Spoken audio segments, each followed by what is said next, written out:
यह कहानी धर्म बुद्धि और पाप बुद्धि नाम के दो मित्रों की है। एक दिन पाप बुद्धि ने सोचा, मैं तो मूर्ख हूँ और दरिद्र भी हूँ, इसलिए इस धर्म बुद्धि को लेकर विदेश जाकर इसकी सहायता से धन कमाकर फिर इसको ही धोखा देकर सुखी हो जाऊं।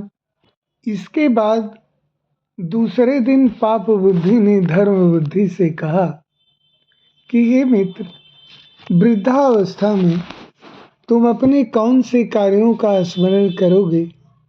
दूसरे देश को देखे बिना तुम अपने बच्चों को कौन सी कथाएं सुनाओगे?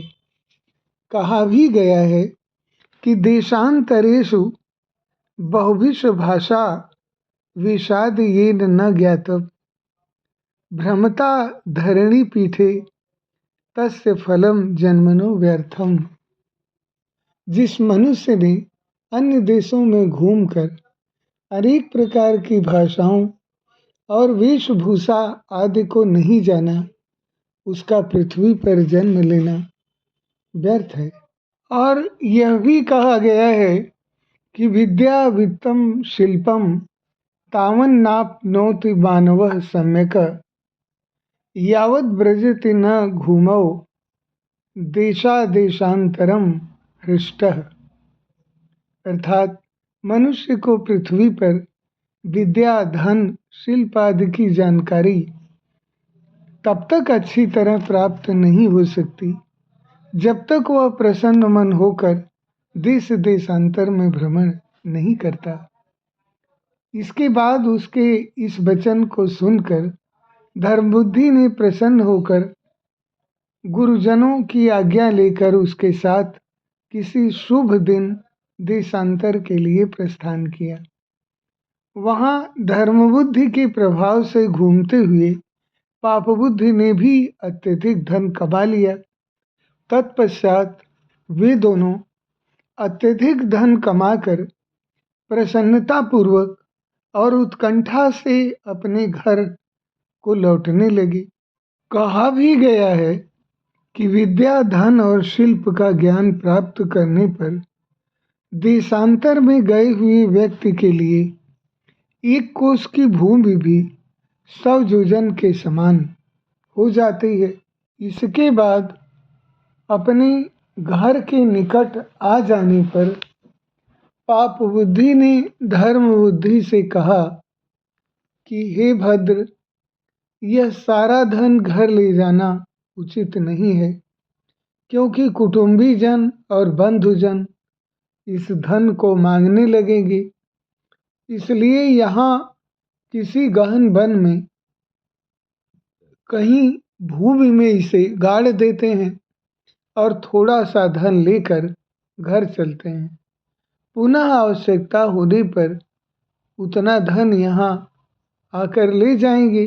कहा भी गया है कि न वित्तम दर्शयेत् प्राज्ञः कस्य चित्स्वल्पमप्यहो मुनिरपि यतस्तस्य दर्शनात् चलते मनः।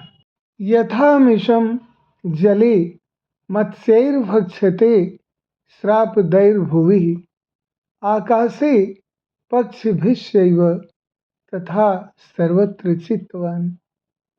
अर्थात बुद्धिमान व्यक्तियों को चाहिए कि वे अपना थोड़ा धन भी दूसरों को न दिखाएं, क्योंकि धन को देखकर मुनिजनों का भी मन विचलित हो जाता है।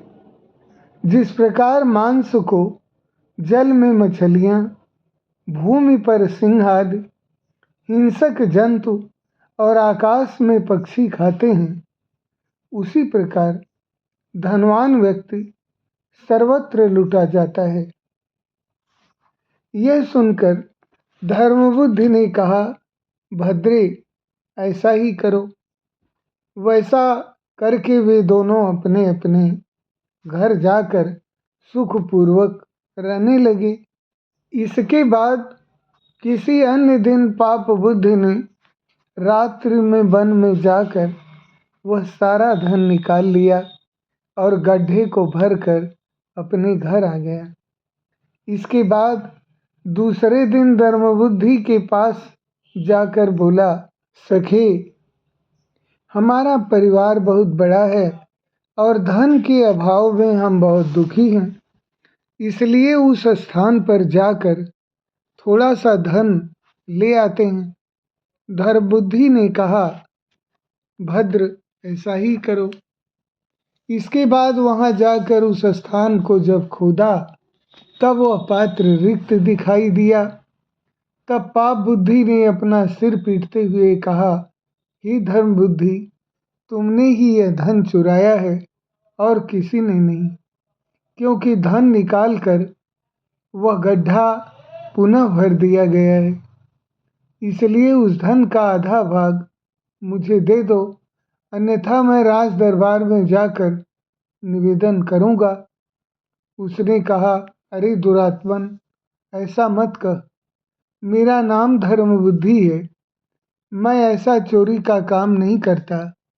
कहा भी गया है कि मातृवत पर दाराणी पर द्रव्याणि लोष्ठवत आत्मवत सर्वभूतानि वीक्षन्ते धर्म बुद्धय।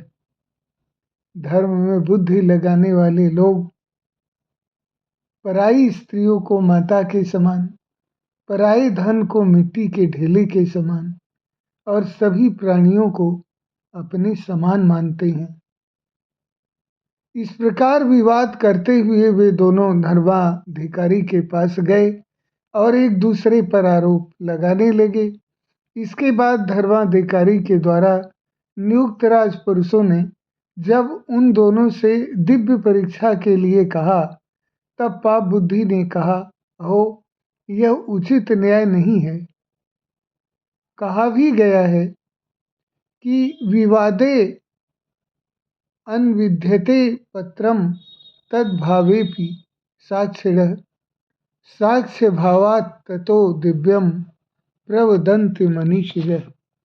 विवाद होने पर सबसे पहले लिखित प्रमाण जांचा जाता है, उसके न होने पर साक्षी ढूंढे जाते हैं और साक्षियों के न मिलने पर दिव्य परीक्षा की जाती है। ऐसा मनीषी लोगों का कहना है। इसलिए इस विषय में वृक्ष देवता मेरे साक्षीभूत हैं।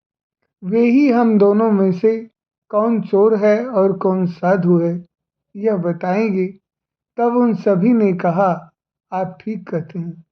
कहा भी गया है कि अंत्यजोपि यदा साक्षी विवादे संप्रजायते न तत्र विद्यते दिव्यम किम पुनर्यत्र देवता।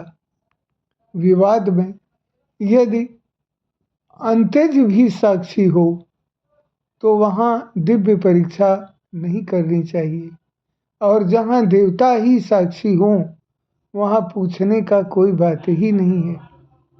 इसलिए हम लोगों को भी इस विषय में बहुत कौतूहल है।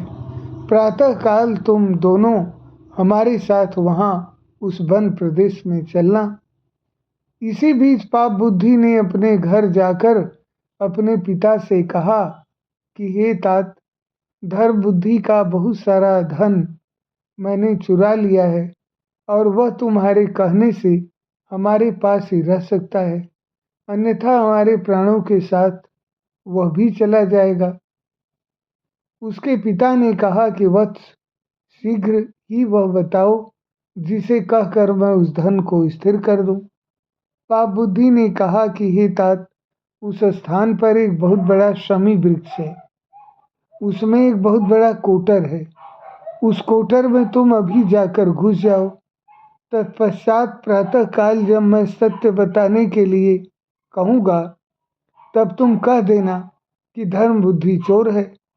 वैसा करके प्रातःकाल पाप बुद्धि स्नान करके धर्म बुद्धि को आगे कर धर्माधिकारियों के साथ उस शमी वृक्ष के पास जाकर ऊंचे स्वर में बोला, सूर्य, चंद्रमा, वायु, अग्नि, पृथ्वी, जल, हृदय, यमराज, दिन रात दोनों संध्याएं और धैर्य सभी मनुष्य के चरित्र को जानते हैं।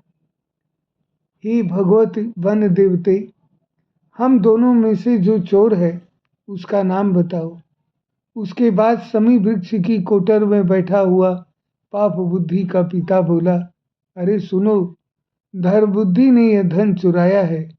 यह सुनकर उन सभी राजपुरुषों की आंखें आश्चर्य से खुली रह गई, और जब वे धर्म बुद्धि धन चुराने के अपराध के लिए शास्त्रानुसार उचित दंड का विचार कर रहे थे, तब धर्म बुद्धि ने उस शमी कोटर को आग लगाने योग्य पदार्थों से भरकर उसमें आग लगा दी।